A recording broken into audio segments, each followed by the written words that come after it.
हवामान विभागाचा मान्सून बद्दलचा दुसरा अंदाजही जाहीर झाला आणि या अंदाजामध्ये सरासरी इतक्या पावसाचा अंदाज हा कायम आहे। संदीप रामदासी आपले प्रतिनिधी सध्या आपल्या सोबत आहेत। संदीप, या दुसऱ्या अंदाजात हवामान खात्याने काय वर्तवलेलं आहे? आणि आता पहिला जो अंदाज होता मान्सूनचा साधारणतः एप्रिलच्या मध्यावर आपला केंद्रीय हवामान विभाग जो सांगतो त्यानुसार 97% म्हणजे सरासरी इतका पाऊस पडेल देशभरात असं सांगितलं होतं। त्यावर आता शिक्कामोर्तब झालेला आहे। सहसा जूनच्या पहिल्या आठवड्यामध्ये हा दुसरा जो अंदाज आहे तो जाहीर केला जातो, पण यंदा मात्र तो मेच्या शेवटच्या काळातच हा अंदाज जाहीर केलेला आहे। त्यानुसार 97% इतकाच पाऊस पडेल, म्हणजे जो पहिला अंदाज होता त्यावर पुन्हा शिक्कामोर्तब केलेला आहे हवामान विभागानं। 96% ते 104% पाऊस पडला तर तो सरासरी धरला जातो, जो आपला नॉर्मल किंवा सरासरी इतका पाऊसमान 89.5 सेंटीमीटर पडतो, तर त्याच्या सरासरी इतकाच पाऊस पडेल, म्हणजे चांगला पाऊस पडेल असा अंदाज पुन्हा एकदा सांगितलेला आहे।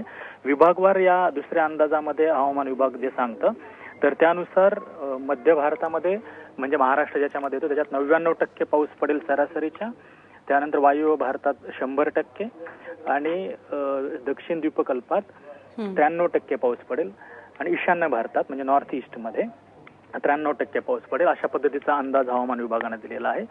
जुलै महिन्यामध्ये सरासरीच्या 101% पाऊस पडेल आणि ऑगस्ट महिन्यामध्ये सरासरीच्या 94% म्हणजे थोडासा कमी पाऊस पडेल। असे हे दोन महत्त्वाचे अंदाज विभागवार आणि महिनावार आता आपल्या हवामान विभागाने दिलेले आहेत। यामध्ये जवळपास 60% शक्यता आपण जर का एकत्र केली, सरासरी इतका पाऊस सरासरीपेक्षा जास्त आणि अतिवृष्टीची शक्यता, या तीन शक्यता एकत्र केल्या तर 60% 60% शक्यता अशी आहे की चांगला पाऊस पडेल किंवा चांगल्यापेक्षा जास्त पडेल, आणि 40%च्या आत बाहेर शक्यता अशी आहे की सरासरीपेक्षा कमी किंवा दुष्काळ सदृश किंवा पाणी टंचाईची परिस्थिती ज्याला म्हणतो डिफिशियंट पाऊस पडेल।